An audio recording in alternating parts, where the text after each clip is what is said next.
नमस्कार, DNP India में आपका स्वागत। मैं हूं आपके साथ राहुल चौधरी। ये तेरा भ्रष्टाचार है, ये मेरा भ्रष्टाचार। और ऐसा मैं नहीं कह रहा हूं भाई, ये राजनीतिक पार्टियां साबित करने में तुली हुई हैं।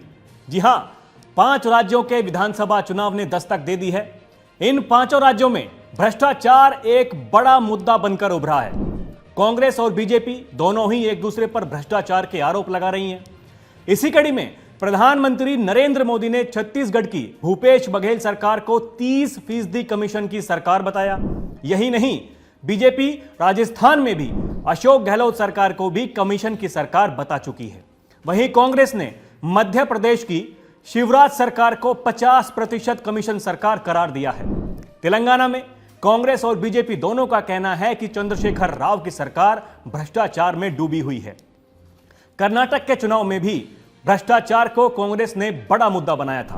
अब ऐसे में सवाल है कि क्या भ्रष्टाचार का मुद्दा छत्तीसगढ़, मध्य प्रदेश, राजस्थान और तेलंगाना विधानसभा चुनाव में भी अहम भूमिका निभाएगा। आपको बता दें कि पीएम मोदी ने छत्तीसगढ़ के कांकेर में 2 नवंबर को राज्य सरकार पर गोबर खरीद योजना और मक्का प्रोसेसिंग प्लांट में घोटाला करने का आरोप लगाया था। उन्होंने कहा कि कांग्रेस कभी भी नेक नियत से काम नहीं कर सकती। 10 साल पहले केंद्र में कांग्रेस की सरकार थी और लाखों करोड़ रुपए के घोटाले करके कांग्रेस ने अपनी तिजोरी भर ली थी। अब 10 साल से कांग्रेस केंद्र सरकार में नहीं है, जिससे उसकी तिजोरी खाली हो रही है। अब इसी कारण जहां जहां राज्यों में कांग्रेस की सरकार है, वहां के गरीब लोगों को कांग्रेस अपने राजनीतिक स्वार्थ के लिए लूट रही है।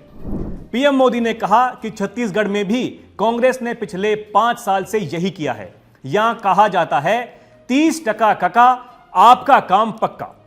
वहीं मध्य प्रदेश कांग्रेस अध्यक्ष कमलनाथ ने 1 नवंबर को आरोप लगाया कि राज्य में 50% कमीशन की सरकार शिवराज सिंह चौहान का राज कायम है।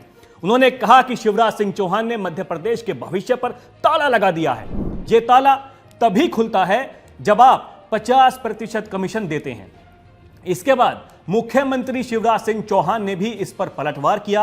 उन्होंने कमलनाथ सरकार के करीब 1.5 साल की नाकामियों को गिनाया। वहीं तेलंगाना के सीएम के चंद्रशेखर राव यानी केसीआर को भ्रष्टाचार के मुद्दे पर कांग्रेस और बीजेपी दोनों ही घेर रही हैं। कांग्रेस नेता राहुल गांधी ने कालेश्वरम परियोजना के मेदीगड्डा बैराज का 2 नवंबर को दौरा किया और कालेश्वरम परियोजना में भ्रष्टाचार के आरोप भी लगाए। अपने कैंपेन को कांग्रेस ने कालेश्वरम एटीएम का नाम दिया है। उन्होंने इसके बाद सोशल मीडिया प्लेटफॉर्म एक्स पर लिखा कि कालेश्वरम परियोजना यानी केसीआर तेलंगाना के मुख्यमंत्री के चंद्रशेखर राव परिवार का एटीएम। मैं मेदीगड्डा बैराज गया, जो तेलंगाना में भ्रष्टाचार से ग्रस्त कालेश्वरम लिफ्ट सिंचाई योजना का एक हिस्सा है।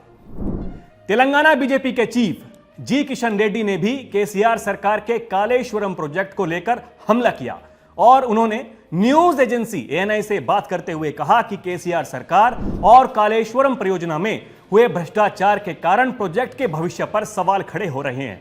इसको लेकर हाई लेवल की जांच होनी चाहिए। वहीं राजस्थान में भी बीजेपी ने अशोक गहलोत की सरकार पर भ्रष्टाचार के आरोप लगाए हैं और ईडी भी यहां लगातार एक्शन में है। राजस्थान में कथित परीक्षा पत्र लीक मामले से जुड़े मनी लॉन्ड्रिंग केस में गोविंद सिंह डोटासरा के जयपुर और सीकर स्थित आवासों पर ईडी ने हाल ही में छापे भी मारे। एजेंसी ने सीएम अशोक गहलोत के बेटे वैभव गहलोत को विदेशी मुद्रा उल्लंघन मामले में तलब भी किया था। इसको अशोक गहलोत ने चुनाव से जोड़ते हुए कहा था कि ईडी दबाव में काम कर रही है। तो पीएम मोदी ने हाल ही में गहलोत सरकार पर हमला करते हुए कहा था कि राजस्थान में भी निवेश बढ़े, नई फैक्ट्री लगे और यहां नए कारखाने खुलें। यहां कदम कदम पर भ्रष्टाचार है। जहां लाल डायरी में काली करतूत हो, हर कोई कट कमीशन में बिजी हो, तो ऐसे में यहां कौन चाहेगा कि यहां पर निवेश हो।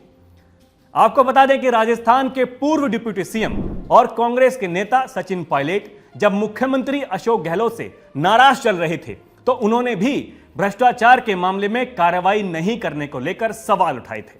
पायलट ने वसुंधरा राजे की सरकार के दौरान हुए कथित भ्रष्टाचार मामले में सीएम अशोक गहलोत से कार्रवाई की मांग करते हुए मई में पदयात्रा भी निकाली थी।